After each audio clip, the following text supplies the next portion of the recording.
விருச்சிக ராசி அன்பு நேயர்கள் அனைவருக்கும் வணக்கங்க. நம்ம இன்றைக்கி இந்த வீடியோவில் மே மாதம் 16ஆம் தேதி அமாவாசை நடக்குது. இந்த அமாவாசைக்கு பிறகு கடவுள் உங்களுக்கு என்ன மாதிரியான 3 அறிகுறிகளெல்லாம் காட்ட போகிறாரு, எச்சரிக்கையாக இருக்க வேண்டிய விஷயங்கள் என்ன அப்படிங்கிறத பற்றி தான் நான் அந்த பதிவில் சொல்ல போகிறேன். இந்த பதிவில் சொல்லக்கூடிய எல்லா விஷயமும் விருச்சிக ராசி அன்பு நேயர்களுக்கு ரொம்பவே பயன் தரக்கூடிய விஷயமாக தான் இருக்கும். ஸோ வீடியோவை ஸ்கிப் பண்ணாமல் பாருங்கள். மேலும் உங்களுக்கு திருச்செந்தூர் முருகனை ரொம்ப பிடிக்கும்னா அந்த வீடியோக்கு ஒரு லைக் பண்ணிவிட்டு நம்மளுடைய கமெண்ட் பாக்ஸில் திருச்செந்தூர் முருகனுக்கு அருகரா அப்படின்னு சொல்லி மறக்காமல் பதிவிடுங்க. ஸோ இப்போ வாங்க நம்ம வீடியோக்குள்ளே போகலாம். மேலும் நீங்கள் இப்போ தான் நம்ம சேனலில் பார்க்குற மாதிரி இருந்தால் மறக்காமல் சப்ஸ்கிரைப் பண்ணிவிட்டு பாருங்கள். அப்போ தான் இதே மாதிரியான ஆன்மீகம் சார்ந்த வீடியோக்கெல்லாம் உங்களுக்கு நோட்டிஃபிகேஷனாக உடனுக்குடனே வரும். ஸோ இப்போ நம்ம வீடியோக்குள்ளே போகலாம். விருச்சிக ராசிக்காரங்களுக்கு இந்த காலகட்டத்தில் புதிய நல்ல வாய்ப்புகளோ சில முக்கியமான மாற்றங்களும் காத்திருக்கு அப்படின்னு ஜோதிட ரீதியாக சொல்லப்படுது. தொழிலும் சரி, பண வரவுலையும் சரி, உறவுகள் உள்ளிட்டவற்றிலும் என்னென்ன மாதிரியான பலன்கள் இருக்க போகுது, கவனமாக இருக்க வேண்டிய விஷயங்கள்லாம் என்ன, பரிகாரங்கள்லாம் என்ன அப்படிங்கிறத இந்த பதிவில் தெளிவாக பார்க்கலாம். ஸோ வீடியோவை ஸ்கிப் பண்ணாமல் பார்த்தீங்கன்னா மட்டும்தான் தெளிவாக புரியும். ஸோ வீடியோ ஸ்கிப் பண்ணாமல் தொடர்ச்சியாக பாருங்கள். விருச்சிக ராசிக்காரங்களுக்கு மிகப்பெரிய ஏற்றம் ஏற்படக்கூடிய காலகட்டமாக இந்த காலகட்டம் இருக்கும். எதிரிகள் தொல்லைகள் நீங்கும். இது முதல் அறிகுறியாக சொல்லப்படுது. பண வரவு அற்புதமாக அமைஞ்சிருக்கு. இது இரண்டாவது அறிகுறியாக சொல்லப்படுது. எதிரிகள் விஷயத்தில் இருந்து வந்த பதட்டம் பயம்லாம் நீங்க போகுது. இது மூன்றாவது அறிகுறியாக சொல்லப்படுது. அது மட்டும் இல்லாமல் புதிய பொறுப்புகள் சேரும். தொழில் மாற்றம், உத்தியோக மாற்றம், வியாபார மாற்றம், படிப்பு மாற்றம் என எல்லா விஷயத்துலையுமே நல்ல மாற்றம் மட்டும்தான் உங்களுக்கு கிடைக்கும். அப்படிப்பட்ட ஒரு காலகட்டமாக தான் இந்த அமாவாசைக்கு பிறகு உங்களுக்கு நடக்க போகுது. புதிய பொறுப்பு அப்படிங்கிறது உங்களுக்கு வரக்கூடிய ஒரு காலகட்டமாக அமைஞ்சிருக்கு. அரசியல் துறையில் இருக்கக்கூடியவங்களுக்கு பெரிய மாற்றம் வரும், ஏற்றமும் வரும். சந்தோஷம் ஏற்படக்கூடிய காலகட்டமாக அமைஞ்சிருக்கு. தொழிலும் சரி, உத்தியோகத்துலேயும் சரி, நல்ல விதமான முன்னேற்றத்தை நீங்கள் உங்கள் கண்ணால் பார்ப்பீங்க. இதை குறித்து வச்சுக்கோங்க. இழுபறியாக இருந்த நிலை எல்லாமே மாறி பரிபூரணமாக நீங்கும்.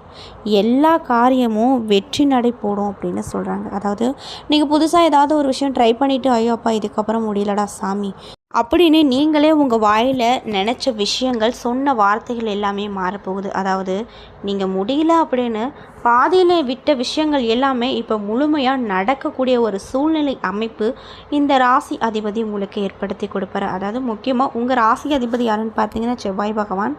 அவர் இந்த மாதிரி விஷயத்தை கொடுப்பாரு. திடீரென பெரிய பொறுப்புகளும் உங்களுக்கு கிடைக்க போகுது அப்படின்னு சொல்கிறாங்க. எந்த விதமான பயணங்கள் வந்தாலுமே அதனை எடுத்துக்கொள்வது நல்லது. மேல் அதிகாரிகளின் நம்பிக்கை, ஆதரவை இந்த காலகட்டத்தில் ரொம்ப அதிகமாக உங்களால் பெற முடியும் அப்படின்னு சொல்கிறாங்க. உத்தியோகம், தொழில், வியாபாரம், படிப்பு தொடர்பான எல்லா விஷயத்துலையுமே முன்னேற்றங்களை மட்டும்தான் நீங்கள் பார்ப்பீங்க அப்படின்னு சொல்லப்படுது. தொழில் செயல்திறமை மேம்படும். முயற்சிகளில் வெற்றி பெறக்கூடிய யோக வாய்ப்புகள் அமைஞ்சிருக்கும். உங்கள் அர்ப்பணிப்பு மற்றும் விடாமுயற்சியின் காரணத்தால் நீங்கள் செஞ்சுட்டு வரக்கூடிய தொழிலில் குறிப்பிடத்தக்க முன்னேற்றத்தையும் அங்கீகாரத்தையும் பெற்றுத்தரக்கூடிய விஷயம் நடக்கப்படும். செல்வாக்கு, நம்பிக்கை அதிகாரக்கூடிய காலகட்டமாக அமைஞ்சிருக்கு. ஆரோக்கியமான வாழ்க்கை முறையை நோக்கி நகர்வுங்க. உங்களின் தன்னம்பிக்கை சவால்களை எதிர்கொள்ள உதவிகரமாக இருக்கும். ஆரோக்கிய ரீதியாக பார்த்தோம்னா உங்களுக்கு இந்த காலகட்டம் எப்படி இருக்க போகுது? குடும்பத்தில் துணையின் ஆரோக்கியம் மேம்பாடு அடையும். உங்கள் ஆரோக்கியத்தில் சளி, அலர்ஜி தொந்தரவுகளில் மிகுந்த கவனமாக இருக்கணும் அப்படின்னு சொல்கிறாங்க. அது மட்டும் இல்லாமல் விஷ்ணு காயத்ரி, விஷ்ணு சாகாஸ்திரம் நாமத்தை கேட்பது குடும்பத்தில் உள்ள விரயங்களை போக்கும். வெள்ளிக்கிழமை நாட்களில் மதியந்தோறும் உணவு தானமாக கொடுப்பது ஏற்றத்தை கொடுக்கும். மேலும் மகாலட்சுமி தாயாரை வழிபாடு செய்வது ஏற்றத்தை கொடுக்கும்.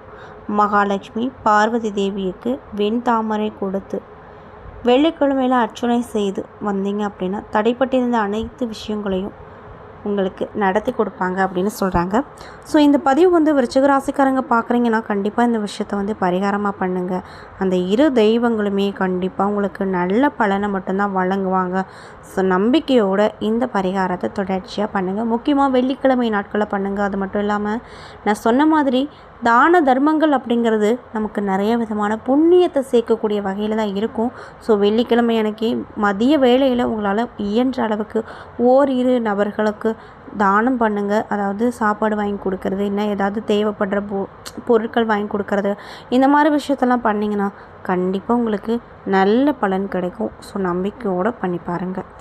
அது மட்டும் இல்லாமல் இந்த காலகட்டத்தை ஆராய்ந்து பார்க்கும்போது உங்கள் ராசிநாதன் செவ்வாய் சொந்த வீடான மேஷத்தில் பாக்கியாதிபதி சந்திரனோடு கூடி சஞ்சரிக்கிறார்.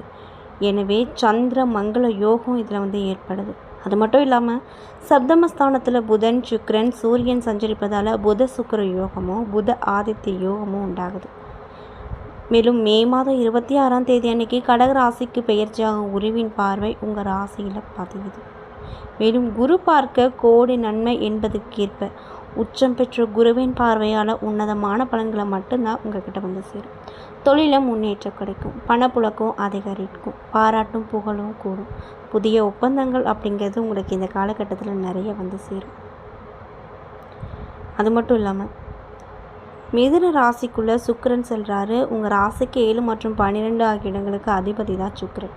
அவர் அஷ்டமத்தில் சந்திக்கும் பொழுது விபரீத ராஜயோக அடிப்படைகளாக எதிர்பார்க்காத விதத்தில் நல்ல நல்ல பலன்கள்லாம் உங்களுக்கு கிடைக்கும். குறிப்பாக பயணத்தால் பலன் கிடைக்கும். புதிய வாகனம் வாங்கக்கூடிய யோகம் உங்களுக்கு இந்த காலகட்டத்தில் அமைய போகுது. கல்யாண முயற்சி ஏதாவது பண்ணிகிட்ருக்கீங்கன்னா அதில் உங்களுக்கு கண்டிப்பாக கைக்கூடி வரும். உடல்நலம் சீராகி உற்சாகமாக இருப்பீங்க. வாழ்க்கை துணைக்கு வேலை கிடைத்து அதன் மூலமாக உதறிய வருமானம் வரும். தொழில் வளர்ச்சி உண்டாகும். அது மட்டும் இல்லாமல் வைகாசி மாதம் 12 அதாவது 26/5/2026 அன்னைக்கு மிதுன ராசிக்குள்ளே புதன் செல்ல போகிறார். உங்கள் ராசிக்கு அஷ்டம லாபாதிபதியானவர் தான் புதன். மறைந்த புதனால் நிறைந்த தன லாபம் கிடைக்கும் என்பதற்கேற்ப உங்களுக்கு பொருளாதாரத்தில் ஏற்பட்டிருக்கக்கூடிய எப்படியாப்பட்ட பற்றாக்குறையாக இருந்தாலுமே அதையெல்லாம் நீங்கி புதிய பாதை புலப்படும். இன்னும் சிலருக்கு இதுவரை தாமதித்து வந்த மங்கள நிகழ்ச்சிகள், இடமாற்றம், ஊர் மாற்றம், உத்தியோக மாற்றம் போன்றவை ஏற்படும். பொது வாழ்வில் இருக்கக்கூடியவங்களுக்கு மாற்றப்பட்ட பொறுப்புகள் நல்ல பொறுப்பாகவே இருக்கும். உத்தியோகத்தில் இருக்கக்கூடியவங்களுக்கு புதிய வேலைக்கு முயற்சித்தவர்களுக்கும் அது கைகூடி வரும். அயல்நாடு சென்று பணிபுரிய வேண்டும் அப்படின்னு விரும்பியவர்களுக்கு இப்பொழுது எடுத்து வைக்கக்கூடிய முயற்சி கைகூடி வரும். பெருமாள் லக்ஷ்மி வழிபாடு மேலும் பெருமையை சேர்க்கும். அது மட்டும் இல்லாமல் உங்கள் ராசிக்கு சப்தமாதிபதியான சுக்கிரன் பாக்கியஸ்தானத்தில் சஞ்சரிக்கும் பொழுது நூதன பொருள் சேர்க்கை உண்டாகும். பழைய வாகனத்தை கொடுத்து விட்டு புதிய வாகனங்கள் வாங்கி மகிழ்ச்சியாக இருப்பீங்க.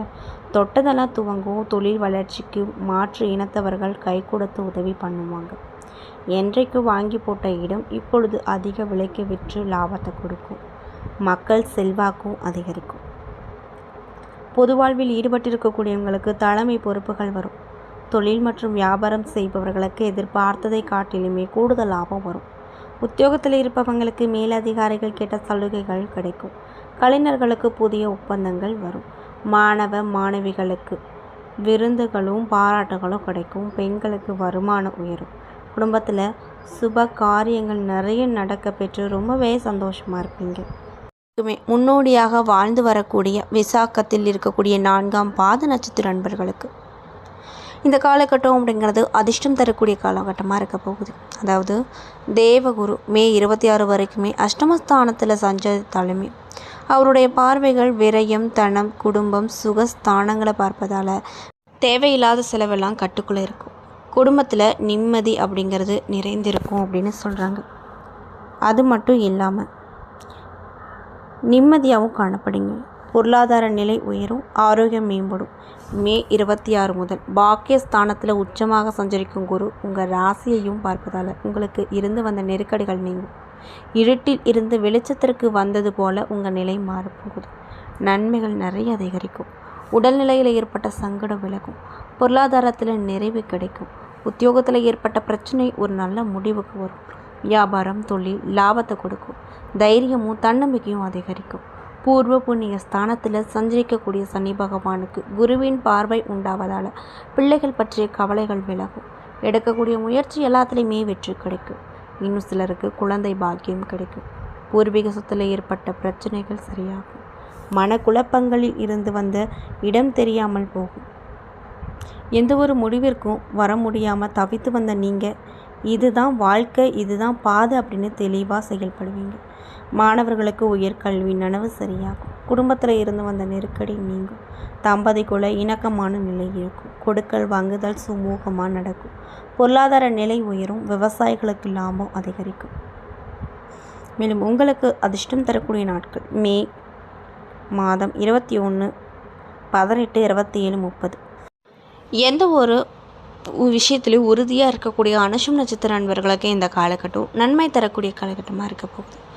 அதாவது சனி பகவான் பூர்வீக புண்ணிய ஸ்தானத்தில் சஞ்சரிப்பதால் மனக்குழப்பம், செயல்களில் தடுமாற்றம், பூர்வீக சொத்தில் பிரச்சனை, பிள்ளைகளுக்கு சங்கடம் என்ற நிலையெல்லாம் மாறப்போகுது.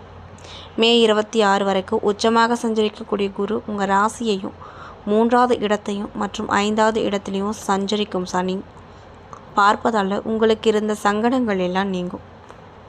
தடைக்கற்கள் எல்லாம் தூளாக மாறும். தொழிலை எதிர்பார்த்த முன்னேற்றம் வரும். பல நாட்களாக பல்வேறு முயற்சி எடுத்தும் நடைபெறாமல் இருந்த வேலை இப்பொழுது முடியும். கடன்களால் கலகிய நிலை மாறும். எதிர்பார்த்த பணம் வரும். கையிருப்பு உயரப்போகுது. உடலில் இருந்த பாதிப்பு நீங்க போகுது. உறவினர்களிடம் ஏற்பட்ட சங்கடங்கள் நீங்க போகுது. பிள்ளைங்களுக்காக மேற்கொள்ளும் முயற்சி வெற்றி அடையும். விலகி இருந்த சகோதரர்கள் உங்களை தேடி வருவாங்க. தைரியமும் தன்னம்பிக்கையும் அதிகரிக்கும். அது மட்டும் இல்லாமல் இந்த அமாவாசைக்கு பிறகு செவ்வாயின் ஆட்சி சஞ்சரிப்பதால், முழுதும் சஞ்சரிப்பதால் நினைத்ததை சாதித்து முடிப்பீங்க. எதற்காகவும் பின்வாங்கவே மாட்டீங்க. அது மட்டும் இல்லாமல் உத்தியோகத்தில் இருக்கக்கூடியவங்களுக்கு நம்பிக்கை அதிகரிக்கும். வேலையில் ஏற்பட்ட பிரச்சனை ஒரு நல்ல முடிவுக்கு வரும். எதிர்பார்த்த இடமாற்றம், பதவி உயர்வு கிடைக்கும். விவசாயத்தில் லாபம் அதிகரிக்கும். குடும்பத்தில் நிலையான நிலை இருக்கும். திருமண வயதில் இருக்கக்கூடியவங்களுக்கு நல்ல வரனும் கிடைக்கும். இன்னும் சிலருக்கு குழந்தை பாக்கியம் வரும். பூர்வீக சொத்தில் ஏற்பட்ட பிரச்சனை முடிவுக்கு வரும். மாணவர்களுக்கு உயர்கல்வி கனவு நனவாகும். பெண்களுக்கு உடல் மற்றும் மன ரீதியாக ஏற்பட்ட சங்கடங்கள்லாம் விலகப் போகுது. மேலும் உங்களுக்கு சந்திராஷ்டமி தினம் மே மாதம் 19, 20. அதிர்ஷ்டம் தரக்கூடிய நாட்கள் மே மாதம் 17, 18, 26, 27. அது மட்டும் இல்லாமல் ஜூன் 8, 9. மேலும் திட்டமிட்டு செயல்பட்டு அதன் வழியாக நினைத்ததை சாதித்து வரும் கேட்டை நட்சத்திர நண்பர்களுக்கு இந்த காலகட்டம் முன்னேற்றம் தரக்கூடிய காலகட்டமாக இருக்க போகுது. அதில் எந்த ஒரு மாற்று கருத்தும் இல்லை அப்படின்னு சொல்லப்படுது. அதாவது ராசிநாதன் செவ்வாய் சஞ்சரம் அப்படிங்கிறது இந்த காலகட்டம் முழுவதுமே சாதகமாக இருப்பதால் உங்களுக்கு இந்த அமாவாசைக்கு பிறகு திட்டம் போட்ட எல்லா விஷயத்துலையுமே வெற்றி கிடைக்கும். நேற்றைய முயற்சி சாதகமாகும். வரவு அதிகரிக்கும். மாதம் முழுவதுமே சுக்கிரன் சஞ்சரிப்பு நிலை சாதகமாக இருப்பதால் ஆடை ஆபரண சேர்க்கை உண்டாகும். மேலும் உங்களிடம் இருந்து மந்த நிலைகள் நீங்கும். கம்பீரமாக நடைபோடுவீங்க. மே 27 முதல் அஷ்டமஸ்தானத்தில் சஞ்சரிக்கக்கூடிய புதன் பொருளாதார நிலையை உயர்த்துவார். முயற்சி செய்து வராமல் இருந்த பணம் வரும். தொழிலில் ஏற்பட்ட போராட்ட நிலை மாறும். முதலீட்டிற்கேற்ப ஆதாயம் கிடைக்கும். அது மட்டும் இல்லாமல் ஜூன் 10 முதல் சுக்கிரன் பாக்கியஸ்தானத்தில் சஞ்சரிப்பதால் பிறருக்கு உதவி செய்யக்கூடிய அளவுக்கு நிலை மாறப்போகுது. இன்னும் சிலருக்கு சொந்த இடம், வீடு, வாகனம் என்று அமைப்பு வரப்போகுது. சப்தமஸ்தானத்தில் சஞ்சரிக்கக்கூடிய சூரியனால் சிலருக்கு இடமாற்றங்கள் ஏற்படும். வசதியான இடத்திற்கு குடி போவீங்க. வேலையில் ஏற்பட்ட மாற்றத்தின் காரணமாக சிலருக்கு வசிக்கக்கூடிய ஊரை விட்டு வெளியூர் செல்ல நேரிடும். இன்னும் சிலருக்கு வசதிக்காக இருக்கும் இடத்தை மாற்றிக்கொள்வீங்க. மே 26 முதல் குரு பகவான் உங்களுக்கு பாக்கிய குருவாக சஞ்சரிப்பதால் சங்கடங்கள் எல்லாம் விலக போகுது. வாழ்க்கையில் புதிய பாதையை பார்ப்பீங்க. எதிர்பார்ப்புகள் பூர்த்தியாகும். குடும்பத்தில் சுப நிகழ்ச்சிகள் நடக்கும். மேலும் உங்களுக்கு சந்திராஷ்டம தினங்கள் மே 20. அதிர்ஷ்டம் தரக்கூடிய நாட்கள் மே 18, 23, 27 அப்படின்னு சொல்கிறாங்க.